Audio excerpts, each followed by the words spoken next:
শীতকালীন সবজিগুলো এত মজার হয়, এই সবজিগুলো কিন্তু মাছ ছাড়াও খাওয়া যায়। এখন বাইরের সে রিক্সা চালক, ভ্যান চালক বা দিনমজুর যার কাছে যেয়ে শুনেন না কেন যে, "ভাই কেমন আছেন?" দেখবেন কেউ বলবে না খারাপ আছি। কারণ তারা মাছ না পাক সবজি দিয়ে পেট ভরে দুবেলা ভাত খেতে পারছে, এটাই তাদের কাছে কিন্তু অনেক শান্তির একটা ব্যাপার। মনের প্রশান্তি থেকে অনেকগুলো কথা বলে ফেললাম। কারণ আমি সবসময় মনে করি আত্মকেন্দ্রিক ভালো থাকাটা কখনোই ভালো থাকা না। সবাইকে নিয়ে ভালো থাকার নামই হচ্ছে সত্যিকারের ভালো থাকা। আমি সবসময় যেকোনো সবজি রান্নার ক্ষেত্রে পেঁয়াজ, রসুন, কাঁচা মরিচ একসাথে ব্লেন্ড করে নেই রান্নার আগে। কারণ ফ্রোজেন মসলা খুব কমই ব্যবহার করি।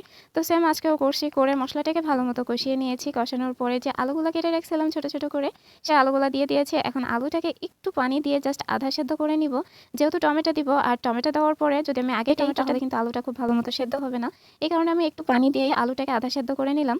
দেন আমি এই যে কেটে রাখা টমেটোগুলা দিয়ে দিলাম। এই সবজি রান্নাটা খেতে, মানে এই টমেটো, আলু, মাছ দিয়ে রান্নাটা খেতে কি যে বলবো, এত মজা লাগে। আপনারা যদি না খেয়ে থাকেন, আবারও বলছি, তাহলে প্লিজ একদিন ট্রাই করবেন। আর গরম ভাতের সাথে দুপুর খেয়ে দেখবেন, আমার মনে হয় আপনারাও অনেক অনেক বেশি পছন্দ করবেন এই খাবার। টমেটো আলুটা ভালো মতো কষানো হয়ে গেছে, ঝোলের পানিটাও অ্যাড করে দিয়েছি। এখন হচ্ছে ঢাকনা দিয়ে ঢেকে রেখে দিব।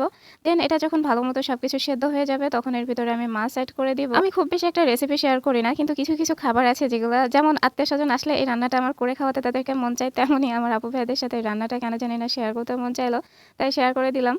যাই হোক, এখন মাছগুলা দিয়ে দিচ্ছি। এই রান্নাটা কিন্তু আপনারা যেকোনো মাছ দিয়েই করতে পারেন, এমন না যে রুই মাছ দিয়েই করতে হবে। তো এখন হচ্ছে ধনিয়া পাতা অ্যাড করব। শীতের দিনে আমার কাছে টমেটো আর ধনিয়া পাতা ছাড়া কোনো সবজি রান্না করতে ভালো লাগে না। আর যেখানে টমেটোর তরকারি, সেখানে তো ধনিয়া পাতা থাকবে। আমার ভিডিওগুলো আপনাদের কাছে কেমন লাগে অবশ্যই কমেন্ট বক্সে জানাবেন। সবাই ভালো থাকবেন, সুস্থ থাকবেন, আমার পরিবারের জন্য দোয়া করবেন। ইনশাআল্লাহ দেখা হবে নেক্সট ভিডিওতে। আল্লাহ হাফেজ।